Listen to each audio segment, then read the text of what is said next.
Velkommen. Det er dejligt, I er kommet så mange. Det er vi rigtig glade og stolte over. Jeg tror, det er snart 3 måneder siden, der var udsolgt.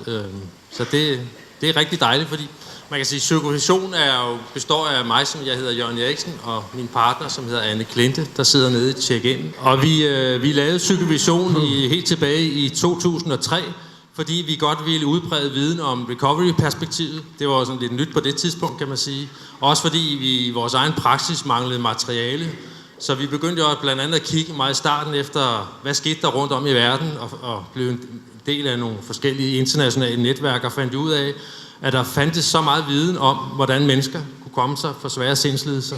Og i 2003, der handlede det ikke så meget om, hvordan man kunne komme sig, der handlede mere om at få overbevist flertallet om, at man kan komme sig, men det har alle jo godtaget nu, kan man sige, så det kan vi jo godt hakke af ved. Man kan jo ikke finde én psykiatripolitik, der ikke indeholder recovery-formuleringer, og de tal, som kom frem der i omkring årtusindskiftet i dansk sammenhæng, dem er der heller ikke nogen, der længere stiller spørgsmålstegn ved. Så man kan sige, at hele recovery-perspektivet har jo som så sejret, eller hvad man skal sige. Det gør jo ikke. Det næste, kan man sige, der er så interessant, det er så, hvad stiller vi så op med det, når vi har indrettet psykiatrien på både socialpsykiatrien og behandlingspsykiatrien, ud fra et forkert præmis, kan man sige, hvor vi har gået og troet, at mennesker var kronisk syge, til pludselig at få at vide, at mennesker ikke er kronisk syge, og vi pludselig skal til at arbejde ud fra et andet perspektiv, man kan sige. I hvert fald også et udviklingsperspektiv. Så det har været vores målsætning siden 2003, at blive ved med at kaste viden ind i feltet, kan man sige, både ved at oversætte bøger, ved at holde konferencer som de her, og også ved at vi begyndte at lave mere sådan trænings-workshops, hvor vi arbejder i dybden med et eller andet, som det kan Peter fortælle jer mere om, hvordan man for eksempel kan arbejde med paranoia eller sådan noget, hvor vi ikke bare står på en konference, men også sikrer os, at man konkret lærer at arbejde med den viden, der er, og omsætte den. For siden, kan man sige, så er psykovision fra at være sådan en lille biting, så er jeg jo nu, Anna og jeg, er fuldtidsbeskæftidet og laver mange andre ting end konferencer og bøger. Vi hjælper også organisationer, der ønsker at arbejde recovery-orienteret. Vi superviserer. Vi har skræddersyet recovery-tilbud primært til mennesker, som kommunerne har svært ved at håndtere. Og så kontakter de os, og så bygger vi tilbud op omkring den unge, helt uden mursten og ud fra borgerens behov, kan man sige. Så det har udviklet sig til at være alt muligt. Og det sidste, som er helt nyt for os, er faktisk, at vi begynder at hjælpe en del i ældresektoren, og det kommer lidt bag på os, at meget af den viden, vi har inden for vores felt her, også kan omsættes faktisk i forhold til ældre. Og det er meget de samme problemstillinger omkring empowerment og selvbestemmelse og sådan noget. Så det er rigtig spændende. For nogle år siden, jeg ved ikke, er det snart 4 år siden, tror jeg, der oversatte vi Robert Whittakers bog, Den psykiatriske epidemi. Og der holdt vi ved 2 konferencer herinde med Peter Götze og Robert Whittaker, hvor de fremlagde deres tal, som var i bogen, kan man sige, som stiller spørgsmålstegn ved langtidsbehandling med psykofarmaka. Robert Whittakers konklusion er i bogen, efter at have gennemgået alt, hvad der er evidens, at langtidsbehandling er mere skadelig end gavnlig. Og på trods af det, kan man sige, så er det jo normal dansk praksis og langtidsbehandling med psykofarmaka. Det har jo rejst en masse debat efterfølgende, og den kører heldigvis stadig på alle mulige måder. Men noget af det, der også kom frem i den debat efterfølgende var, jamen hvis vi ikke skal medicinere, hvad skal vi så gøre? Som om, at der ikke var noget alternativ. Og det er vores overbevisning, at der findes masser af viden, der findes masser af praksis. Det er bare et spørgsmål at finde den viden og få omsat den viden til praksis. Vi har den næste, når den er taget væk konference, den har vi lagt på omkring læring, som vi jo tænker er jo rigtig interessant. Det viser sig jo, som giver rigtig god mening, at læring ser ud til at være en rigtig vigtig parameter i forhold til menneskers recovery-processer. Og det passer jo rigtig godt i forhold til de undersøgelser, vi støttede os omkring, eller en Topor lavede helt tilbage i år 2000, hvor man jo så havde fokus på, at det var vigtigt, en indsats skulle give mening for borgeren. Det var vigtigt, at borgeren var aktiv i processen, som blandt andet som 2 hjørnesten. Ikke? Og det kan man sige, hele undervisningsperspektivet, læringsperspektivet bygger jo lige præcis på det. Det med, at vi træder et skridt tilbage som professionelle. Den borger, der har problemstillingen, for at lære, hvad er der af forskellige perspektiver, og plukker det, som giver mening for dem, og ligesom finder den vej ud fra den viden fremad. Det kan jo åbne op for en helt ny organisering af psykiatrien. Så jeg håber meget, at nogle af jer har lyst til at komme og høre Arne Lauvings Ph.D., hvor hun jo har undersøgt og fundet frem til, at det faktisk virker bedre end traditionel psykiatrisk behandling. Den konference, vi skal have i dag, er for mig fuldkommen essentiel, fordi noget af det, den største fejl, efter min opfattelse, der er sket i psykiatrien og socialpsykiatrien igennem mange år, det er, at man har arbejdet alt for lidt med kontekst. Der har været sådan det lærte jeg jo i hvert fald, da jeg blev uddannet som sygeplejerske for 300 år siden og arbejdede i behandlingspsykiatrien i mange år, fik vi jo at vide, at mennesker, der havde skizofrenidiagnoser og lignende, dem må man ikke arbejde med omkring deres følelsesmæssige oplevelser, fordi deres jeg var for svagt, og hvis man gik ind i de der traumatiske oplevelser, så ville det der jeg gå i opløsning, og de ville blive meget dårligere, og sådan nogle ting. Man kan sige, noget, der i hvert fald er blevet fuldkommen klart for mig, er, at rigtig mange af de mennesker, der er i psykiatrien, har jo været udsat for traumatiske oplevelser. Jeg tror ikke, jeg har mødt et menneske, der har bokset med psykiske problemer, sådan, som ikke har haft en eller anden kobling til deres livshistorie. Men man kan sige, det er virkelig et af de steder, hvor vi mangler praksis og viden om, hvad er det så, vi kan gøre? Hvordan er det, vi kan hjælpe de her mennesker? Fordi på mange måder har de jo været fanget i sådan et mærkeligt spil. At på den ene side, så har alle jo været enige om inden for psykoterapien og andre ting, om at det eneste, der hjælper på traumatiske oplevelser, det er at tale om det. Det ser ud til, at det ikke er så vigtigt, hvilken terapeutisk retning man vælger, men det at tale om traumer ser ud til at være det eneste, der hjælper. Alligevel så har man haft i psykiatrien en masse mennesker, der har været udsat for alle traumer, seksuelle overgreb og alt muligt andet, som har fået at vide, at de ikke må tale om dem. Så på den måde har de jo været fanget i at have noget, de havde behov for at tale om, men på den anden side har de ikke måttet tale om det, fordi de var for dårlige til at tale om det, og alt muligt andet mærkeligt. Ikke? Så det er noget af det, vi gerne vil lave om på, og det er det, som er hovedtråden igennem hele dagen i dag. Det er, hvordan kan vi hjælpe mennesker med at forholde sig til de svære følelser, de har svært ved at håndtere på forskellige måder. And then it's time for you, Bob. It's the first time you were here in Denmark, I don't know. No, as a speaker? As a speaker, yes. As a speaker, yes. As a speaker, yes. Yeah, you had a lover when you were young or something. It was smaller. Yeah, smaller.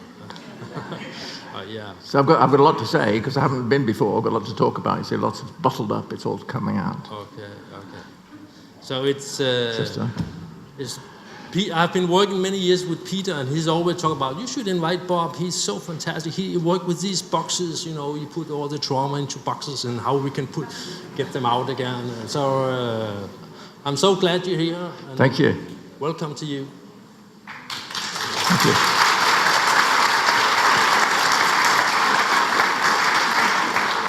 Godmorgen. Og mange tak. Mange tak, Jørgen, og mange tak, Peter. Jeg taler ikke dansk.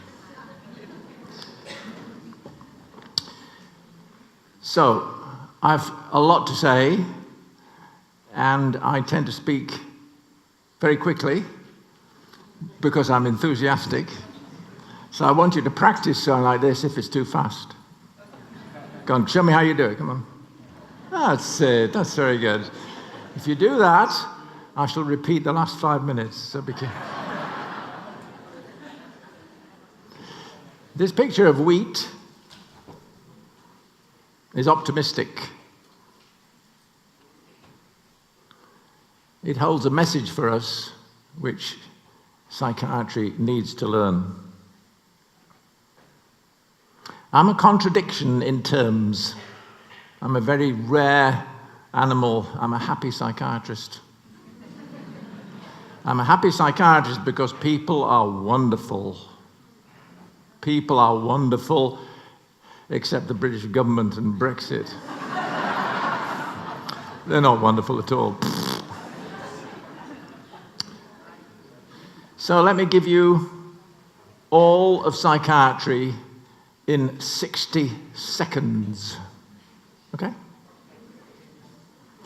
I've been learning about psychiatry since 1963 when I had my first full-time psychiatric job. And what I love is it's got simpler and simpler and simpler. So, 60 seconds. You ready? The child is growing up. Every child grows up. Every child falls over. Sometime, mum dies. Sometime, dad disappears. Sometimes there's some sort of abuse. What does the child do? The child is very small. The child puts it in a box. The cleverer the child, the thicker the concrete. So, Dad isn't hurting me. Mum hasn't died. The box. Adult life, box is still there. Ooh, ooh. Fear keeps the box shut. The box is self-protection for the child. The child has no other protection once abuse happens, once trauma happens, once terror happens. My task, your task, you say, the box is empty. You don't know my dad. Woo. Now that could take 20 minutes. It could take 2 years. It could take 15 years. But that's all. Now I better do some PowerPoint, because otherwise I just talk all the time. So that's today. See if this works.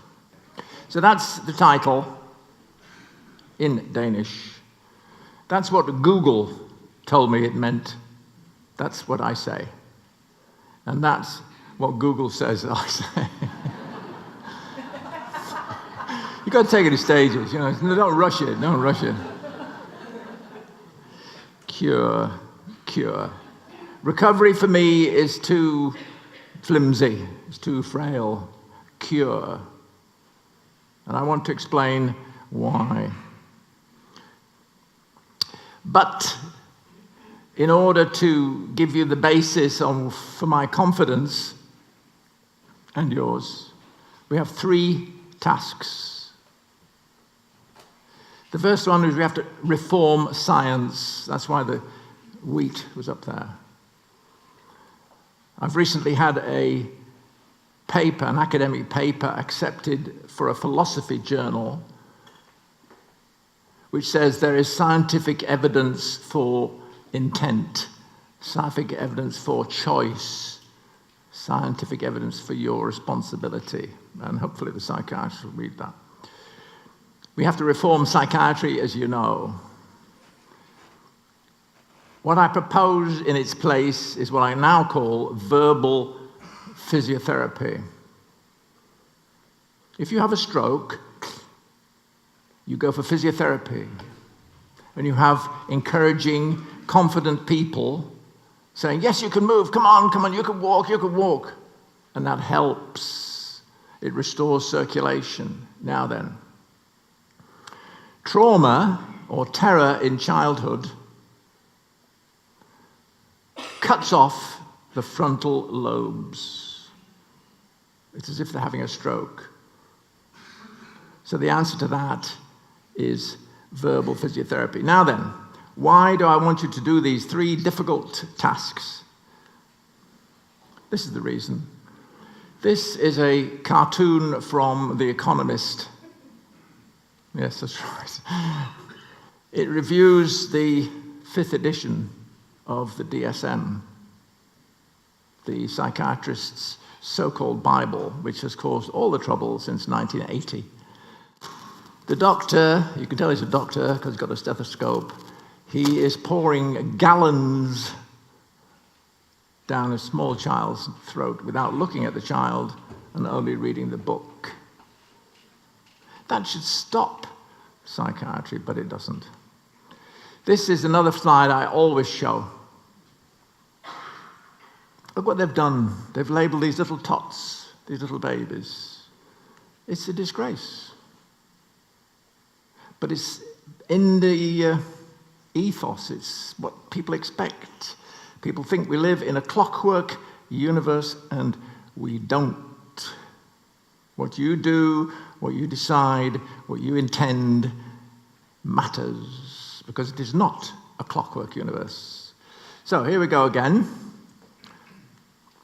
We have a biology lesson. We have a chemistry lesson. And we have a physics lesson. Okay? Now, in the biology lesson, we have a look at lightning, and we have a look at wheat. In the chemistry lesson, we have a look at chlorophyll. Without chlorophyll, you wouldn't be here.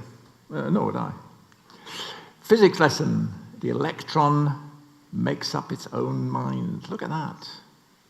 We don't even allow psychiatric patients to make up their own mind. Electrons, yes. Biology lesson, right. Those are called wild electrons. Lightning, everybody knows, right? These are tamed electrons. Nobody knows how. Nobody will ever know how. But if plants didn't tame electrons and turn them into food, we wouldn't be here. You can't get away from that. I can't understand how they get away from that. Lightning and wheat, okay. Now then, chlorophyll. There is a description of chlorophyll. That molecule occurs nowhere except in living plants. That is your life support system. If there was no chlorophyll, there would be no solar energy into food. People forget, I don't understand. So this is the formula for chlorophyll. And in the middle there, you can see nitrogen. And sometimes nitrogen's got 4 valences, 4 links. Nobody knows why. It should have 3, NH3. It doesn't. Physics lesson. Now, this is complicated, and there's no explanation. It's impossible to understand, so if you don't understand it, fine. Right, so you have a torch, you have a single slit, you shine the light through the torch, through the slit, and you get one oval on the screen. There you go. Solid beam, single slit, single oval. Fine, no problem. 2 slits. Instead of 2 ovals, you get multiple ovals called interference. Black, white, black, white, black, white. Wave peaks, so they say. Okay? Curious, but nevertheless, works every time. Wait. Send 1 photon a minute, 1 slit, 1 oval. 1 photon a minute, 2 slits, string of ovals. Photon going through slit 1 knows if slit 2 is open or not. Can you explain that? I didn't think so. Multiple ovals. We don't know, okay? We know about chlorophyll, so don't forget that. The biosphere controls electrons. It's a lovely idea, isn't it? The biosphere controls electrons, not the other way around. Talk to a lot of organic psychiatrists and say the brain is controlling the behavior. Wrong. The biosphere controls electrons, otherwise we wouldn't eat. Chlorophyll uses intent. I've called it intent because if you have a dead plant and a living plant, there's a difference. The chemicals are the same. If you have live skin and you cut it, it will heal. If you have dead skin and you cut it, it doesn't heal. I don't know how to define the difference, but I call it intent. I expand the meaning for intent to cover all living cells. And that's what the chlorophyll does. The chlorophyll intends to catch solar electrons to make our sugars. Else we'd starve. It is not a clockwork universe. What you do, what you say, the conferences you go to matter. So, psychiatry reform, at a fundamental level, the clinical evidence against current psychiatry is vast and damning. They take no notice. Intent drives neurotransmitters, dopamine, serotonin, rhubarb, whatever.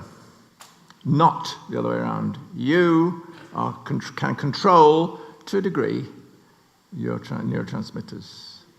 Treat the mind. I've just done a preparation for a court case in Dublin, which unfortunately was settled, in which the text in DSM-4, that's the Psychiatric Bible, was in dispute. So I practiced explaining the 5 basic medical tasks for the jury, how the DSM breaks 4 of them. The DSM, would you believe, does not distinguish between organic mental disease like Korsakoff's, alcoholism, and all the others. Bonkers. They do not treat the mind. They don't like the mind existing.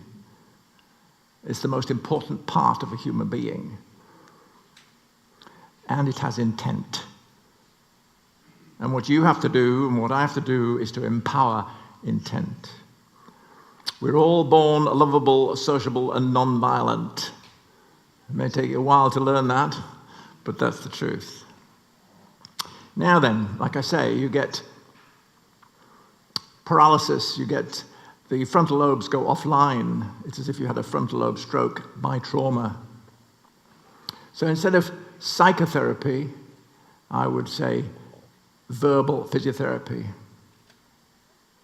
You're encouraging somebody you know can do better. You know perfectly well with somebody with a paralyzed arm, who had a stroke, if you keep doing the exercises, you know they will improve.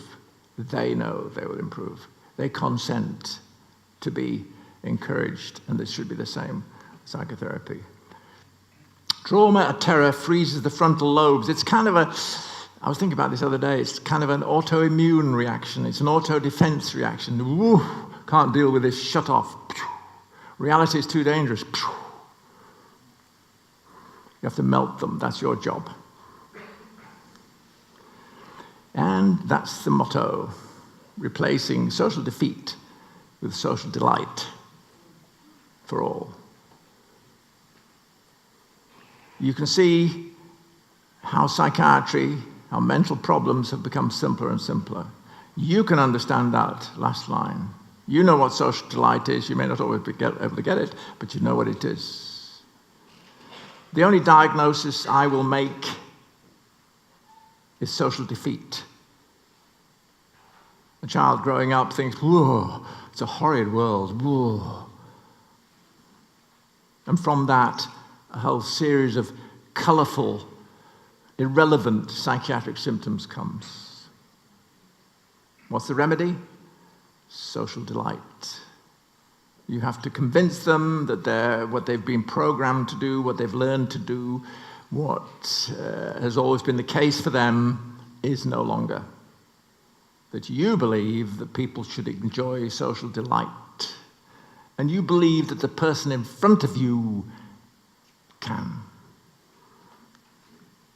Now then, just a bit more. You have to excuse me because I'm fascinated by this. I've been struggling with this since 60 plus years. And I've been recently reading about quantums, and they're hopeless. They just don't make any sense. Electrons, which you've heard about, they power everything. Chemical molecules, motors, spark plugs, and they also power the frontal lobes if the blood supply is there. The uncertainty principle says they are unknowable. You won't get many physicists saying that, but it's true. You say, tell me what an electron is. Well, they'll say, we can tell you where it is or where it's going. We can't tell them both at once. Well, my daughter's in the center of town, but I've no idea where she's going. She's traveling, but I don't know. Doesn't make any sense in the real world. But that's what you're left with in quantum uncertainty. A lot of people don't like that, but there it is. Quantum mechanics says, I'll probably be there for you. That's the best it can do. Electrons are clouds of probabilities. And if you're a cloud of probabilities, I want to know. What you need to be able to do is to say, your peace of mind relies on you being certain of me. You don't get certainty at the subatomic level. You are composed of uncertain quanta. Electrons, photons, little bits of this and that. Higgs bosons buzzing around, probably. I'm not interested in that. I want certainty. You want certainty. Your peace of mind depends on certainty, which you can deliver because you are alive. So I want you to replace social defeat with social delight for all. This is the badge, as it were, of a small mental health charity we ran for about 15 years. And that's the motto: truth, trust, and consent. That's the basis of peace of mind. That's me. Lots and lots of qualifications, all very expensive at the time, and counting for 0 with my psychiatric colleagues. Personality disorder. Wrong.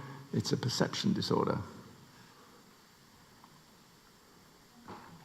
If the people who wrote the Psychiatric Bible read a little literature,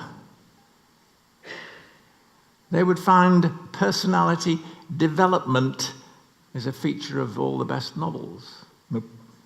Born with a personality, stuck with a personality. Crap. It's a perception disorder, not a personality disorder. Ha ha ha ha ha. A psychotic disorder. Ha ha ha ha. Wrong. It's social defeat.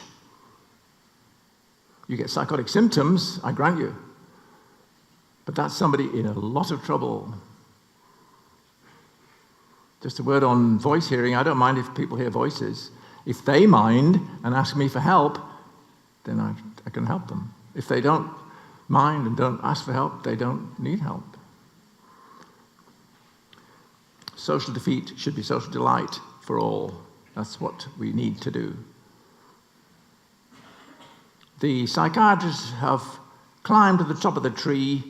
It's the wrong tree. Everyone is born lovable, sociable, non-violent. I learned that in a maximum security prison. I was treating 60 murderers. 60 murderers, 3 of whom at one stage threatened to kill me. Just a few aphorisms, and now I'll get onto my videos. Parenting keeps infants alive. If you haven't got a parent and you're a very small child, you don't live. Adults who are parented become insane. You have to increase their intent. It's like teaching somebody to swim. Oh, this is what you do, jump in, swim, swim, swim, swim. It's no good unless you've transferred it. You can swim fine if you're going to teach somebody. And the problem with that one is that if your parents were treated like infants all their life and never became adult, it's difficult for you to do it. It was difficult for me, I can tell you. Psychiatry in 3 words. You get marks for this, you know. Children are impressionable. Why should that be so surprising? What language do you speak? The one you learned when you were impressionable. Psychiatry in 19 words. How about this? Inside every insane person is a sane person trying to get out. It's your job to show them how. So you need to know with 100% conviction that it's possible. Read the Psychiatric Bible and it says it's not possible. It's called Nihilism, the worship of nothingness. Every child falls over. Sometimes mum dies. Cherish the child and the trauma heals. Quicker than a grazed knee. Children without trustworthy support, shut it in a box. Psychotic symptoms need something stronger. The box is now empty. Their childhood is over, but they don't believe it.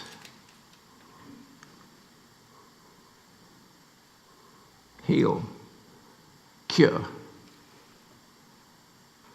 I believe it. Hope you do. So these are my videos. Ethan is 17 minutes old when I show you. He responds socially to his father. I was taught that newborn babies were like lumps of wood. They couldn't see very well, they couldn't hear very well, didn't know what's going on. Ethan responds socially to his father. Bessel is my friend from Boston many years ago, and he did brain scans on people with trauma. So he put them in the machine, and he played a music tape. Everything's fine. He plays them an audio tape of the car crash or whatever it was. The frontal lobes go offline. They have a stroke, a temporary stroke, a sort of stroke. The speech center goes offline. They can't talk. I'll show you a video of Lenny sitting looking at an empty chair in which I say, sit your mother down in the empty chair. What will you say? Now, Lenny is in prison for murder. He didn't murder his mother, but he murdered somebody related. What would he expect him to say to his figure of his mother? Hello, mother, I'm an adult. I've taught him to say that. He can't say it. You need to see that. Frida is somebody with fairly severe psychotic symptoms, and she actually says in the dialogue, if the machinery works, I can show you, I have difficulty thinking. I want to think. I can't think. Frontal lobes. That's clinical evidence to back up the neurological evidence, the brain scan evidence. And you can put it right. You can give them verbal exercises, verbal physiotherapy, so that the circulation comes back, so that they can say it. Lenny showed it the most clearly. I started work in Parkhurst Prison on the Isle of Wight, maximum security prison, flagship of the British prison system. July the 1st, 1991. I took with me a model of the long-term effects of childhood trauma.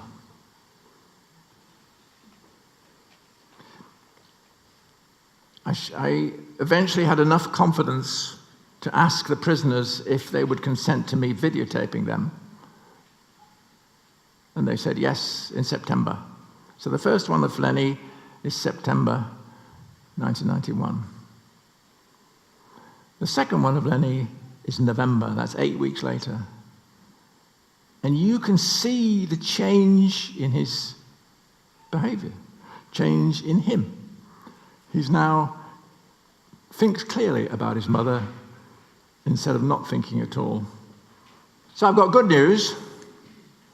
Psychiatry is much simpler than you imagined. All psychiatric conditions are curable. Montgomery replaces Bolam. This is to do with the law in England. The Supreme Court, 2 or 3 years ago, decided that it was the obligation of doctors to explain to their patients what the side effects were. I'm the doctor, the side effects are no concern of yours. No longer law in the United Kingdom.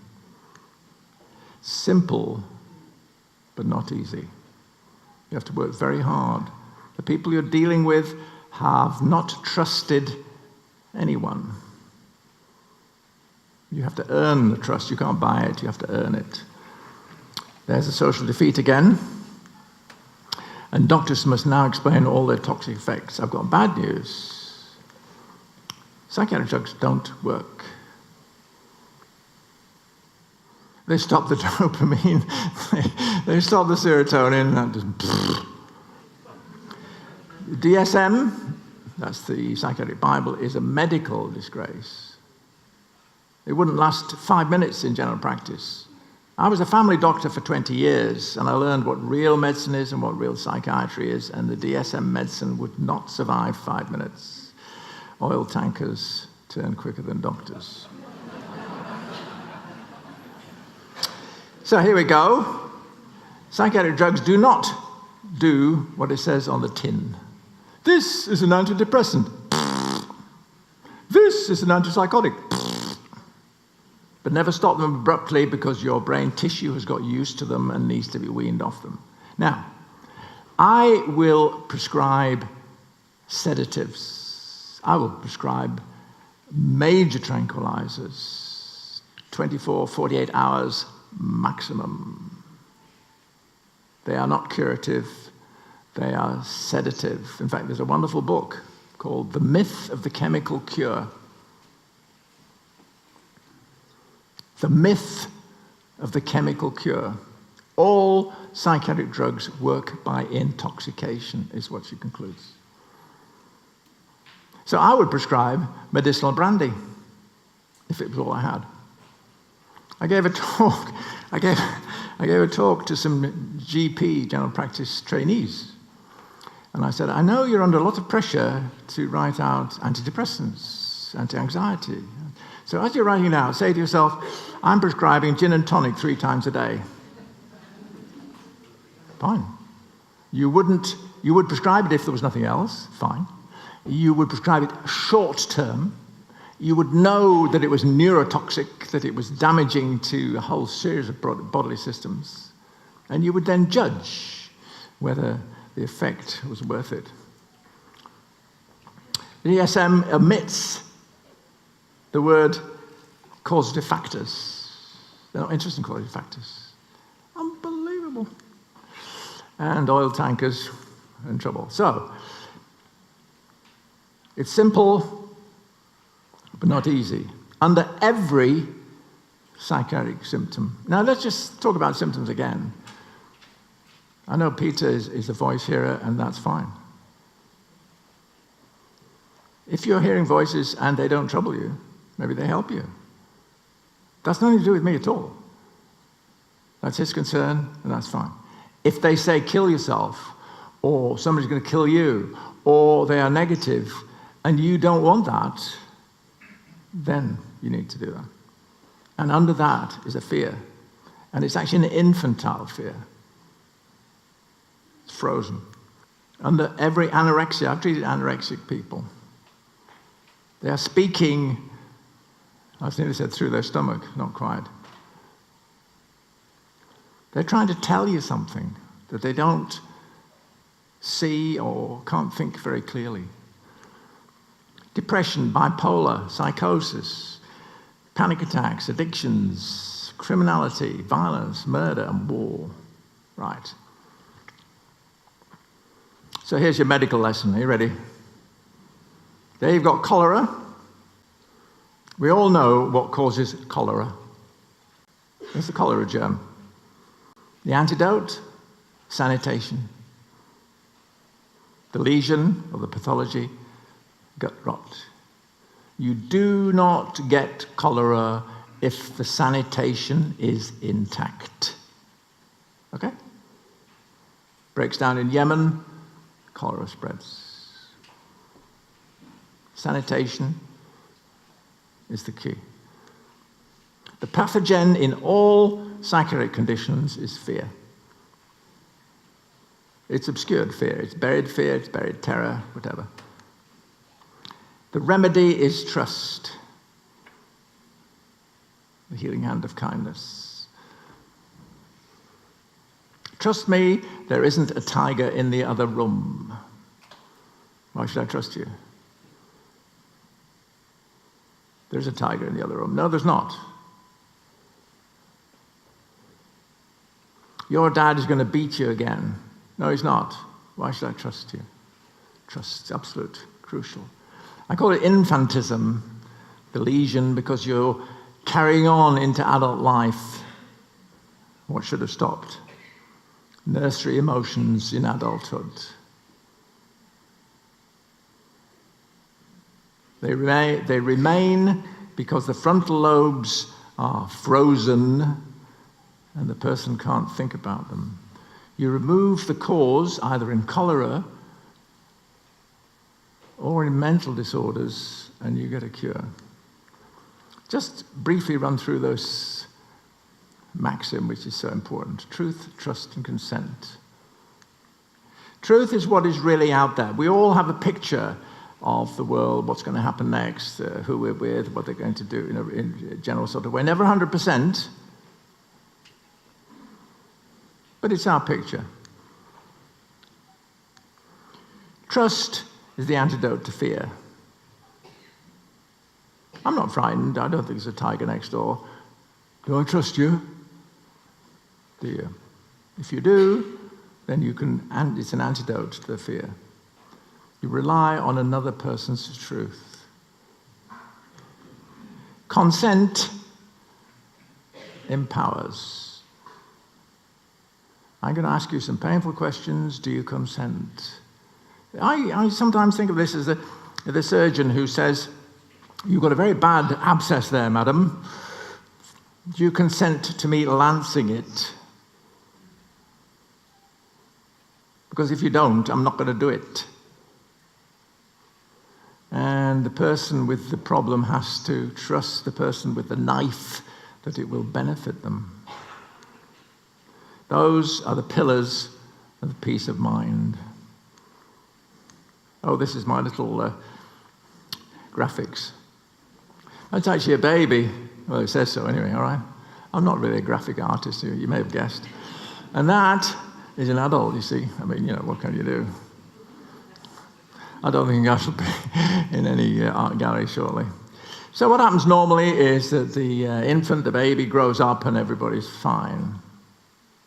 That's called human life. It's how we expand. However, every now and again, something goes wrong. Children fall over. However, a parent is there, mum, dad, and everything's fine.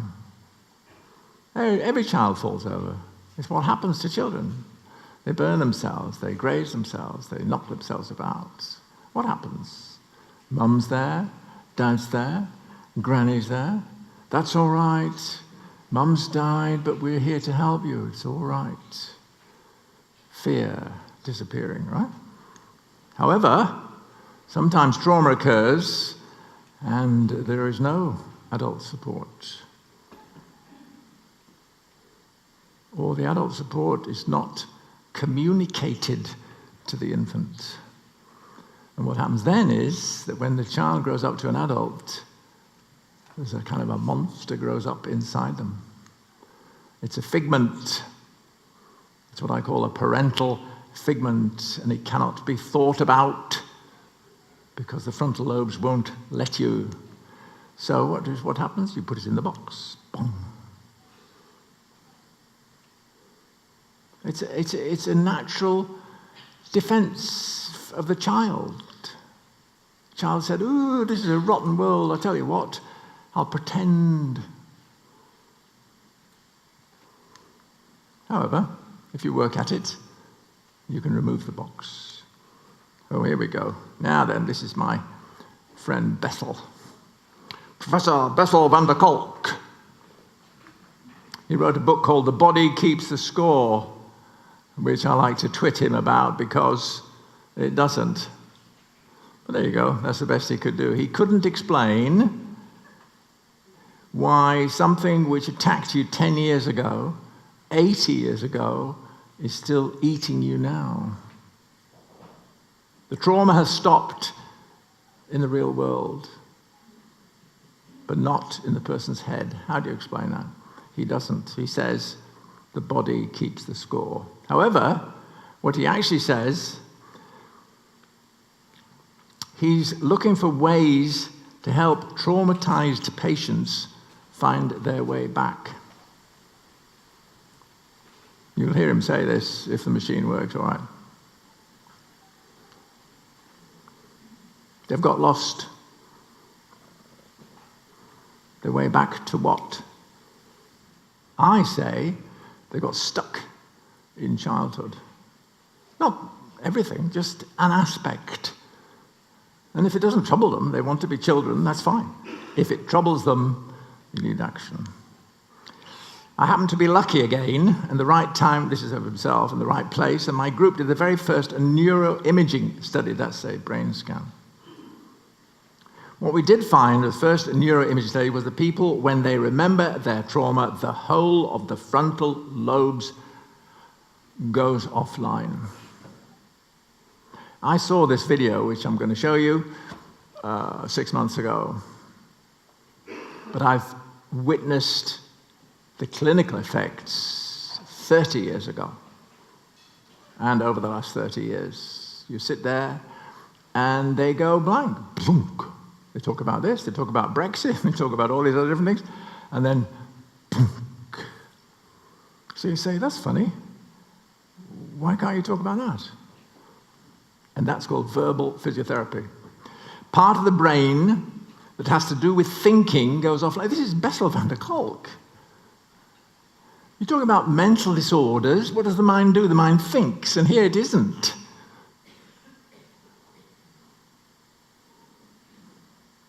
Part of their brain that has to do with thinking goes offline. It packs up. They're not using that to work out their problems. We use our mind to solve problems. They don't. They solve lots of other problems, but the problem of mum dying, or the problem of dad hitting them, or the problem of whatever it was, I'm not interested in what it was, but how severe it was, that's not thought about. The speech center of the brain goes offline. There's a big hole in the speech center. It's as if people have a stroke in the Broca's area. Broca's area is another name for the speech center. So people who are traumatized are dumbfounded. They are struck with speechless terror. Right? So you say, oh, well, you're dumbfounded. Oh, well. No. Let's look at the bits you can't say.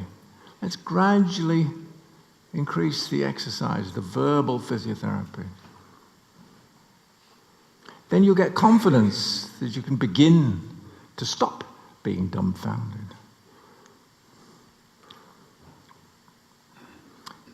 I'm being a bit cheeky here, but I think this is an important dialogue, and I hope to be able to show it you. This is me. This is talking to Lenny Great Big. You'll see him. If your mother was sitting over there, what would you say to her? I'd say, Mother, you can't hit me anymore. I am an adult. I didn't tell him what to say. What does that tell you? Just that sentence. It means his mum is still hitting him in his head. He's in a maximum security prison. He's been in prison for 10 years. And his mother is hitting him in his head. I say, Mother, you can't hit me anymore. You don't quite believe it. And you believe that? And he says, partly. And that shows he trusts me, because that's a ridiculous thing to say. It's also the truth. He only partly believes it. He can't put his full weight behind it, or he's dead. That's what he learned when he was a small child. Mom, stop battering me, you're battering me too much. Bang!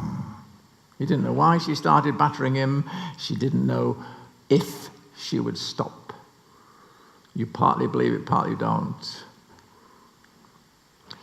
This is a very dramatic television documentary. 2nd of May. Why did I go mad? Fascinating. Starts off with the normal crap about dopamine and then moves on to some very interesting things. There's a professor from Warwick in the north of England, and he says that psychotic symptoms are 10% genetic and 35% social defeat. If, as a small child, you move nursery schools too many times, You are breaking your emotional support networks at a very young age. And your chances of developing psychotic symptoms later are trebled. I say there is a great connection between social defeat. Here he is. That's my professor. I'll show you a video of him, technology permitting. Oh, I've got to show this man. Anybody know who he is? That's Alfred Adler. All the failures in life. That was 1928. All sufferers lack social interest, which means social delight, really. Social feedback. They lack courage, he says. They lack understanding. This is all related to re-energizing the frontal lobes and training. There you go. The solution of social problems. You cannot solve social problems unless your frontal lobes are working. Oh yes, let's just do this bit. Irrational logic and irrational emotions have a pattern. They all come from infancy. They relate not today's reality, yesterday's. We all start very small and very young. The human infant responds socially within minutes. Here's Ethan. He's born, as you see, 19th of December, 1999.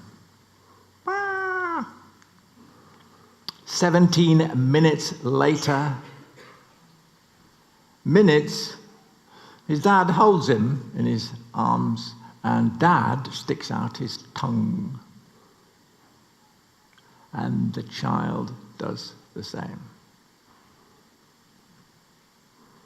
Staggering. Ethan is finding out what this curious world is from the moment of birth, if not before. Newborn babies need talking to. They need emotional support. Ethan's dad interacts socially. Staggering. Right, so this is my friend Frida. We're sitting in a group, and this is 2.5 minutes of the group. And what I like about the group is Sam is the other person in the group, so Sam has just finished, and Frida hasn't said anything for a bit, so I say, so Frida, what do you think of that? What do you think about Sam? And she says, I can't think. I can't think properly. Right? So I say, yeah, it's training. You've trained yourself not to think. This is me intervening. I'm the teacher. I'm the coach. I'm the verbal physiotherapist. You've trained yourself because when you were very small, thinking was too painful, too dangerous. So you trained yourself not to think. She's not very impressed. So I say, this is a clever bit, you see, you didn't expect this bit. Say that. I say what I've just said. So she says, I've trained, that's called blocking. It's pathognomonic. That's to say, it's the deciding critical feature of psychotic symptoms. The person with the psychotic symptom starts a sentence and finishes another one, or in this case, blocks. It's called thought disorder, thought blocking. Here she is doing it, okay? So, diagnosis of psychotic symptoms is proved. Yes, and now I have to train myself to think. Good old verbal physiotherapist. Guess what? And now I have to train myself smooth. She can't say it. 5 seconds later, she can say it. Cure. Huh? And who listens to this? The frontal lobes are working again. And I'll try and show you some of the videos. Everyone knows that babies are amazing. But sometimes it's easy to forget just how amazing they are. Right from the moment they're born, babies are acutely attuned to the world around them. Oh, she's enormous. They know what they like and what they don't like. And most astonishingly of all, they're able to communicate with other people just seconds after birth. Within a few minutes of birth, as long as everything has gone well, babies are ready and willing to be social and sociable. Ethan is just a few seconds old here. He's crying as the midwife passes him back to Mum. As soon as he's in Mum's arms, he begins to settle. Within 10 seconds, he's calm and quiet. A few moments later, Mum offers Ethan her breast, but Ethan's much more interested in looking at Mum's face. She talks to him. He clearly responds. When his dad speaks, Ethan turns to him. And when Mum replies, Ethan looks back up at her. Ethan already knows these voices, and he knows they're important to him. A little later, Ethan really shows us what he can do when he's put in his dad's arms. When John sticks his tongue out, Ethan looks hard, concentrates, and then sticks out his own tongue. Ethan does the same thing again a moment or so later. I'm not making it up. I was taught as a medical student there's no point. That's not true. The human mind is active even before birth, as we'll see in a minute, but that's where it starts. And if it goes wrong, that's where it goes wrong.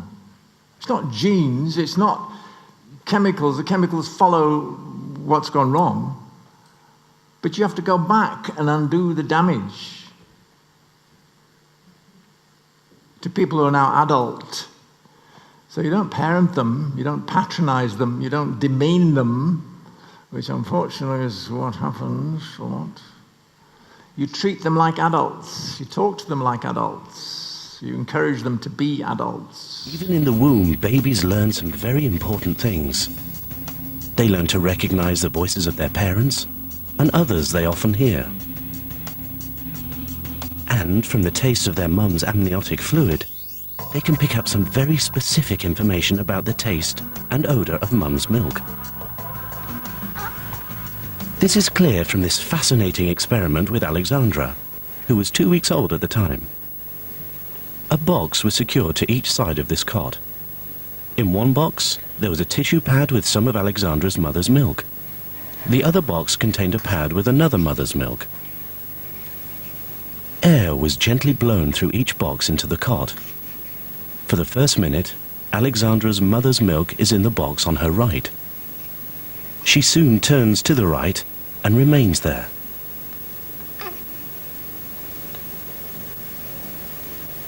Later, the pads were switched over. It doesn't take Alexandra long to notice the difference. So, babies have their preferences, and they can make these quite clear. If you just watch that baby, she's talking with the position of her head. She's communicating. She's saying, Mum's this side. Oh, now something's changed. Good Lord, she's over there. Moving. reacting, thinking. This is moving on to Lenny. Bear in mind, this video is 1991. I must have showed it, hundreds of times. It's made no difference whatsoever to the authorities, who have hounded me. If you want a gruesome story, I'll give you a couple of gruesome stories, 20 gruesome stories. He needs to tell his mother he's an adult. Now, what's wrong with that? Not, I'm going to get you, mother. No. Hello, mother, I'm an adult. I can say it. I can see it. He can neither say it nor see it. When I was talking to these prisoners, who taught me a great deal, I started talking about their parents, and they'd go like this. Their parents were 20 feet tall in their minds. And there was one man I shall never forget. He'd come and see me. I said, "How are you doing?" "Oh, fine." "How about?" "Oh, not my mother again." No, not my, no. So, well, what's wrong? What's wrong with the picture of your mother? My mother will always be bigger than me, right? You just have to listen. My mother will always be bigger than me. I said, "Okay, I'll tell you what we'll do. We'll get your mother in the room. We stand you back to back," because he already agreed that in feet and inches, his mother was smaller than him. "Get you back to back, and you can see who's the tallest. If mother's in this room, I'm out of the building."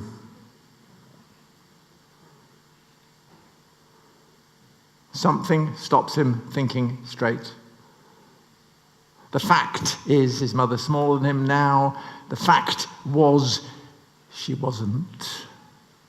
And when she was bigger than him, she terrified him inadvertently, whatever. I'm not interested in the reasons. I'm interested in him no longer being terrified. So his perception of his mother's size has not changed in 30 years. If I could change it, correction, if I could persuade him to change it, the damage would go. If I could get his frontal lobes working. In that case, I didn't have the time to do it, I'm afraid. So here we go. My friend Lenny, are you ready? Right, now let me just double check. You don't mind if I show this to different classes and different people trying to explain what I'm doing? Yeah. So how would you describe to somebody who didn't know anything about it what questions I'm asking you and what we're doing? Well, it's about my mother. How she used to batter me when I was a kid. What effect did this have on you? Well, it made me frightened. Did it? Yeah. What happened to the fear? It's embedded. Still there, is it? Yeah. Doesn't help you, does it? No. So what effect does this embedded fear have? Made me violent. Did it? Yeah. How does that work? I don't know. Why does embedded fear make you violent? Well, she used violence on me all the time, and I grew up to violence, didn't I? You know what I mean? But you're a big lad, you're an adult, so why are you still frightened of your mother? That's the root of violence. All violence is kindergarten-based. He's telling you, he knows. I was brought up to violence. You have a problem, hit it. No. If you have a problem, talk about it. I found myself saying to these murderers, anger, yes, violence, no. Nobody'd ever said that. We live in a violent culture. Westerns, ding, ding, ding, ding. It's childish. Listen. It's still there, isn't it? I'm still there, yeah. So why hasn't it changed? Why is it still there, do you think? Well, it's all part of growing up, isn't it? Well, if it hasn't, doesn't it? Yeah. Well, it's still stuck there. Because we talked about this morning, didn't we? Yeah. Being an adult. Could you tell you're an adult? Yeah, I could try. You'd find it difficult. Yeah, You would, wouldn't you? I would. See, we're discussing an area that he can't talk about. I'm a coach. I'm not an authority telling him to behave. I'm a coach, I'm a physiotherapist saying, look, you can move, try it. Which bit can't you move? Why is that so difficult? You can see him struggling. I've engaged him. This is the 6th session, possibly, 5th session with him. I've engaged him looking at a problem in his speech mechanism. Why can't you do it? Why can't I do it, he says to himself. Yeah. Does he find that surprising that you find it difficult to tell your mother you're an adult? Do you find it surprising that you find it difficult to tell your mother you're an adult? It's not fiction, it's a fact. He's an enormous adult. But I'm enlisting him all the time, enlisting his intent, enlisting him. Do you find it surprising that you can't tell your mother an adult? I.e., it's something that you can't do that you should, careful, that you would like to be able to do. Yeah, very surprising. It is, isn't it? So what would stop it? Say if your mother was sitting over there, what would you say to her? I'd say, Mother, you can't hit me anymore. I'm an adult. And you believe that? Yeah, partly. So you heard it, didn't you? It's very rude to say, and you believe that, okay? I did it. I mean, this is nearly 30 years ago, I suppose. But he trusted me not to laugh. I had a breakthrough. I worked in general practice, I'd say, for 20 years. And after 19 years, I had a breakthrough with a particular person who eventually told me about a possible attack by her father when she was 6 with a hatchet. She couldn't tell me before, just as he couldn't. And it's staggering, they cannot think. The mind does your thinking, and if your mind can't think, then your mind is disordered. It's like your leg. You walk about, and if you can't walk about, your leg won't let you walk about. Your leg is diseased, it's disordered. Same with the mind.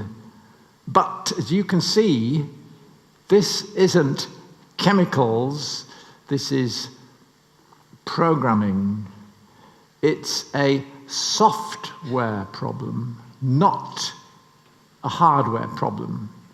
But be careful who you tell that to, because they go gunning for you. They've been gunning for me for too long. I don't know that I could say it to her now. What would stop you? Fear. Well, fear of what? What's she going to do? Well, she might get up and clown me. Might she? She might. See what I'm doing?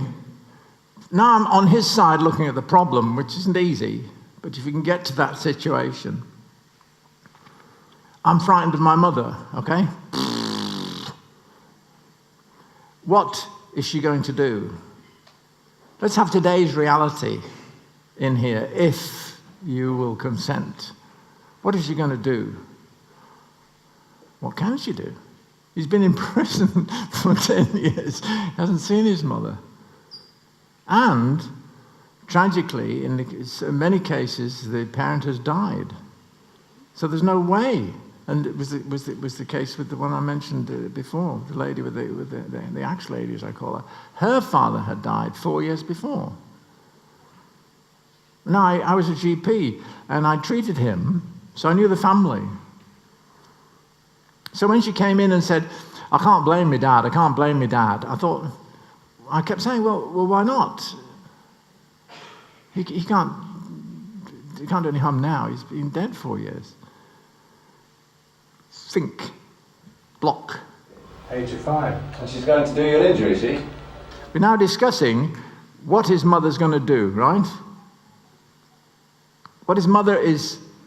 the effect his mother is still having is to stop him thinking. Now, that's very powerful. I want to know what she's going to do it. So I'll just go back a little bit. I'm an adult. And you believe that? Yeah, partly. You partly believe it, partly don't? Yeah. Is that right? I don't know that I could say it to her now. What would stop you? Fear. Well, fear of what? What's she going to do? Well, she might get up and clown me. Might she? She might. How old is she? 85. And she's going to do you an injury, is she?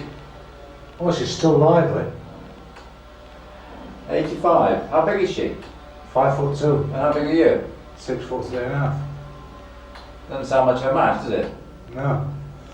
Yeah, but you can't as a woman, can you? You can't disagree with your mother, let alone hit her, can you? Just bear in mind, this is taking place in a maximum security prison wing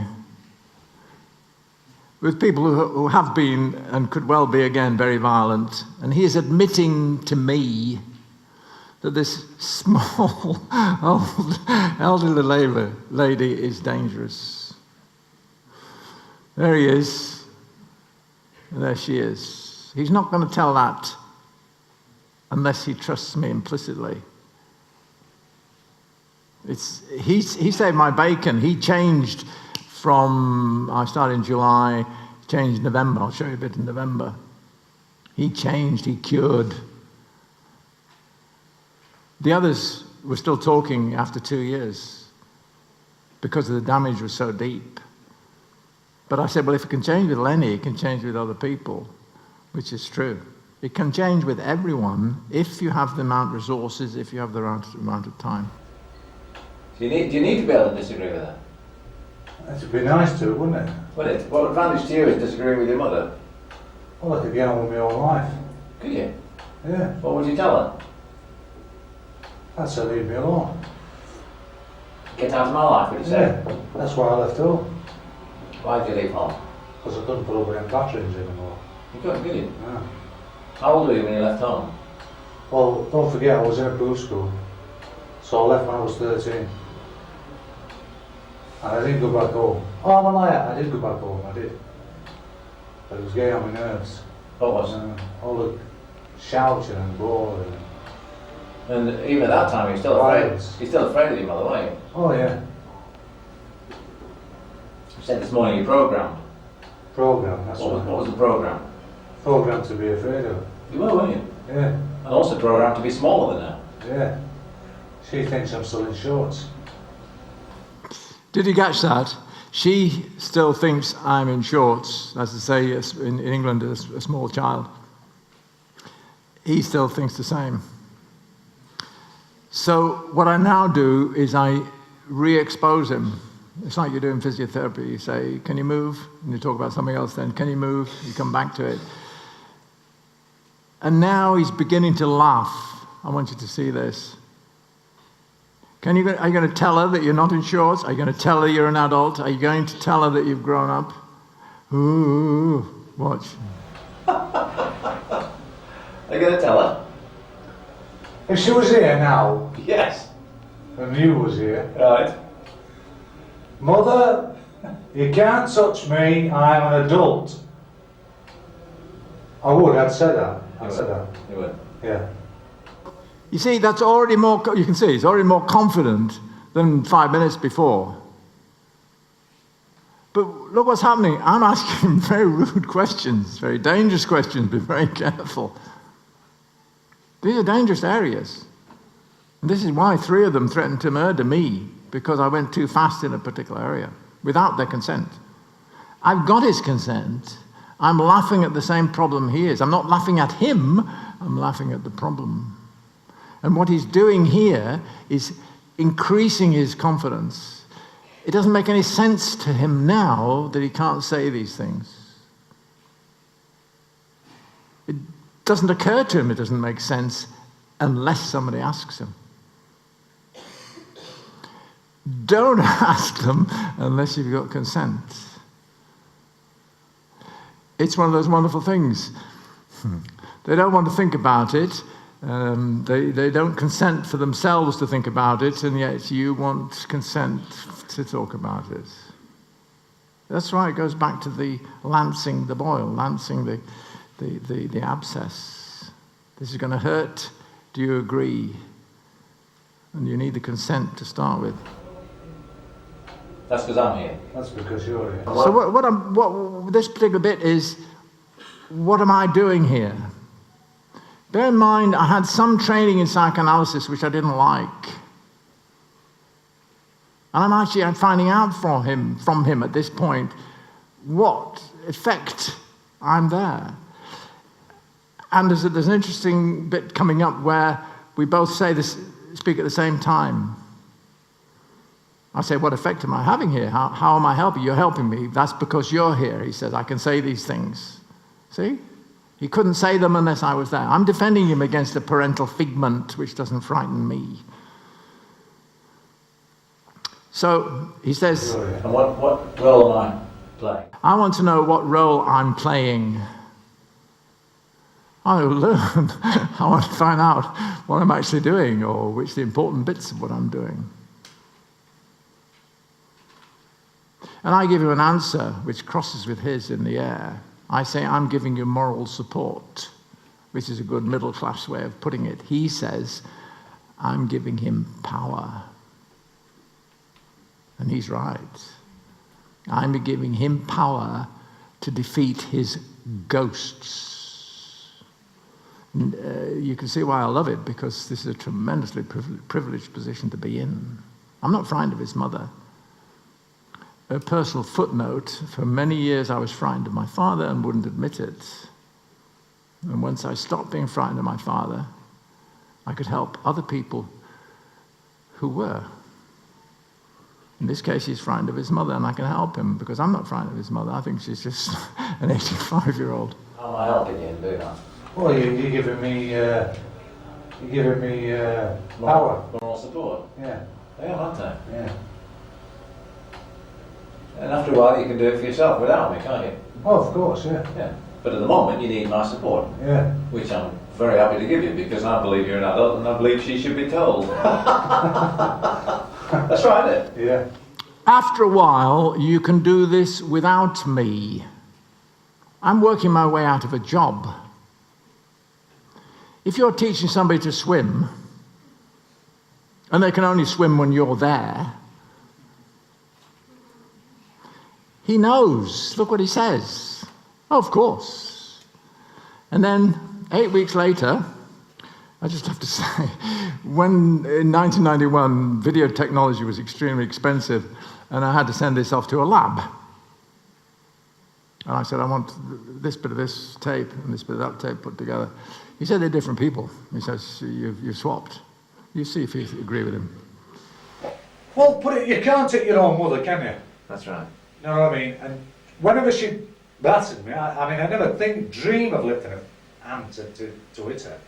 Even when I was 21, I was 21, she slapped me across the face. And my dad came in, and I ran out of the house, 21. And slammed the door. And then just went and got pissed. Did you? And bottled it up. Yeah. But now, you would stop her if she came to hit you. Oh, there's no way she would hit me now. What would you say? I wouldn't have to say anything. I mean, she went to slap me, I just held her hand. Well, I wouldn't. The proof of the return of his frontal lobe circulation is to re-expose him to the original trauma. Don't do this until you know and he knows. Otherwise, it's called re-traumatization, and it's devastating. I've said to him, what are you going to do? Sorry, what are you going to say if your mother comes to hit you? Which is a nice middle-class thing to do.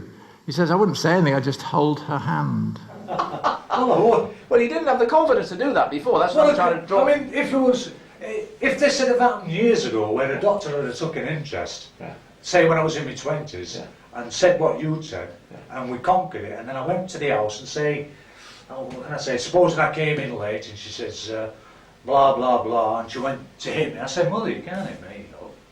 I'm a grown up. You can't do it. I said, you can kick me out of the house. Yeah, because it's your house. It's your house. Yeah. But you can't hit me. Don't try and hit me. No. But you've never said that I've never said that. up until the last month or two, Yeah. have you? No. I've never had the confidence to say it, have I? That's right. You're brainwashed into fear, aren't you? It's like a brainwash. That's wonderful. That's very clear. You're brainwashed into fear. I mean, he's telling you what I've told you, and it's coming from the horse's mouth. You're programmed into fear. And if you look at the way films and plays and stuff, it's violence is the norm, and it's not. You're programmed into it. Violence is kindergarten. So we'll have a look at Bethel. This is to a talk in Los Angeles about his book to a group of therapists. What I hope to do with my book is to encourage you to take more power. And when people tell you to give your patients bullshit diagnosis, like oppositional defiant disorder or bipolar disorder, to say, no, I'm not going to do that, because that is nonsense. That's not what my patients suffer from. I want to be a real diagnostician. I want to really identify what my patients are suffering from, and not some stupid list that was made up by a bunch of people who run a laboratory but never see a human being in their lives. So these are very complex issues that get played out in very complex ways and have a lot to do with money and power, etc., etc. So good luck to you. So it is the end of this chapter. In the 3 decades since I met Tom, we have learned an enormous amount, not only about the impact and manifestations of trauma, but also about ways to help traumatized people find their way back. Since the early 1990s, brain imaging tools have started to show us what actually happens inside the brains of traumatized people. I happen to again be lucky and be at the right time and the right place, and my group did the very first neuroimaging study ever about traumatized people, and we found some very interesting findings. And what did we find on that first neuroimaging study is that when people remember their trauma, their whole frontal lobe goes offline. So the whole part of their brain that has to do with thinking, figuring things out, and telling you what's right and wrong goes offline. The speech center of the brain goes offline. There's a big hole in the speech center. It's as if people have a stroke in Broca's area. And so people who are traumatized become dumbfounded. They are struck with speechless terror. That happened to show up on the very first neuroimaging study of trauma. That's interesting, because therapists tend to be people who love yakking and love talking. I love to yak also. I'm also a yakker, and I think that telling people your internal truth is terribly important. But when you come to the very core of your trauma, you're speechless. You cannot really tell what happened, because your brain is dumbfounded. And so for me, that opened up a whole quest. There's the neurological basis for what I've been doing for 30 years. You are dumbfounded, your frontal lobes go offline. He accepts that. I don't. You're not dumb in other areas. Your speech system works perfectly well discussing the stock exchange or whatever it is. Discussing your mother going to hit you stops. So therefore, you need to bring those two together. Now, I thought I'd have a lot of time, but you know how it is. It's still going away. This is the dialogue that I showed you earlier. It's audio, and there it's printed out. Psychotic symptoms are no different from any other mental disorder except in severity. That's to say, the damage inflicted by the non-functioning frontal lobes is most clear. And here, as you can see, the opening line is, so how does your experience agree with Sam's? As we're sitting around in the thing.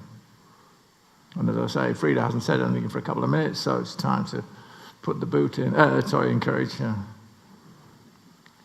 Okay, so I'll just play it through and see what you think. Very much the same. Go on in what way? I find it so difficult to think, and not just think. I find it to think about what's being said so difficult. Wow, that's interesting. Why is it so difficult to think? In this context, Yes. we're talking about thinking about what we're thinking about, which is Yes.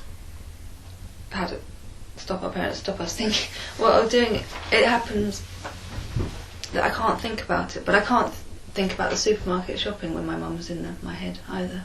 So it goes on everywhere, but here I can't. I try to get on the point of what he's saying because it's relevant. It is relevant, yeah. And I can't think. Probably. It's training. Fully. It's training, right? It's training. You've trained yourself not to think. Say that. I've trained myself not to think. Yeah. I now have to train myself to think. I now have to train myself to. What do you have to think? Why did the frontal lobes come back online for that last one? She said it so fast it probably went past you, but it was smooth. And now I have to train myself to think. What I've done, in my view, is lift the burden of the childhood trauma. I'm not interested in what it was, I'm interested in it going. She accepts the support and changes from I've tried not to think to thinking smoothly. Now, I promised you the Trauma Triad, so in the next right. Now, what I found was, just as you would get sort of physical exercises when you're doing physiotherapy, your little routines you'd run through, I crystallized it into this form. I call it the Trauma Triad. And what I would do, this is all to do with the fact that the individual in front of you is blocking in one particular area.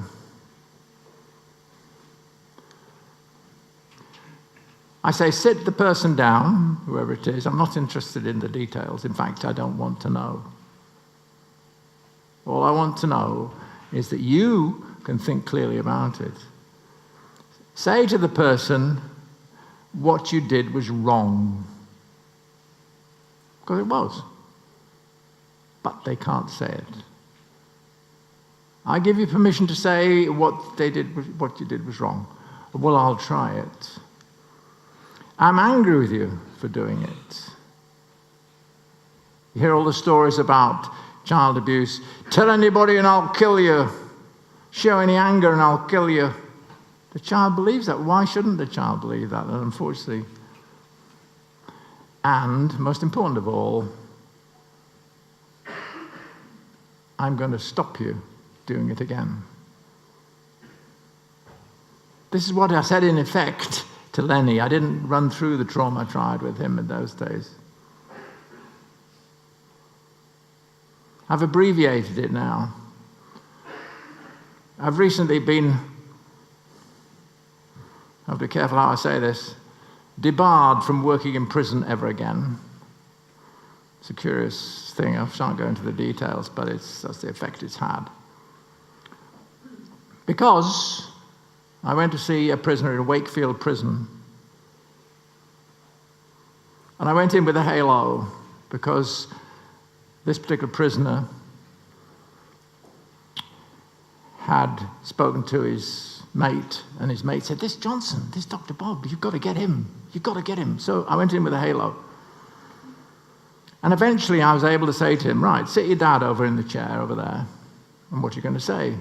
He said, I love you. I said, come over here and you can see the fear that's still there. He told me, he was a coloured lad, he told me that at the age of 11 he'd gone for a fishing expedition with his white friend, and he'd been attacked by 3 yobbos who'd burned him with electrical burns. And he explained to me that every time he had a shower and he looked at the scars, he panicked. So I said, raise your hand. I'm 26. You can't burn me anymore. And he couldn't do it. Come on, come on, come on. Try it. What's stopping you? Nothing's stopping him except fear. So he did it. And he said, well, it's a long time ago, isn't it? Right? He then wrote to me after and said, since I met you, nobody's ever asked me those questions before, it's the first thing. I've now had enough confidence to get married. And my wife and I think it was your intervention which allowed this. And that kind of, puts muscle in it, right? But it's simple, you see. It's not easy. You have to go in there, and that was within an hour and 10 minutes because I recorded it. It's the only time I was allowed into the prison for that time. But I knew what I was doing. I asked him questions which he'd never been asked before, but I had his permission because, as I say, I went in with a halo effect because the person who worked with me before in prison gave me a boost to go in. And he believed me. I went in with a lump of trust. So when I said, answer these questions, sit your dad down there, what are you going to say? He took it seriously. And he changed in that time. So that's a 20-minute section. And then he does what Lenny took a few weeks to do because of the circumstances, because the damage wasn't that bad in his case, and so on and so forth. But it's that kind of evidence which brings me here today. I'm winding up now. Brings me here today. And I feed from your support of what I'm doing. It's basically human beings. Human rights are therapeutic. You can help people, and it's much simpler than a lot of make out. You don't take any note of them. You look at the person, and eventually you can say there are some things you can't think about. Some things you can't get the frontal lobes working. Would you accept some verbal physiotherapy? And when they do, it cheers you. Thank you. Thank you very much.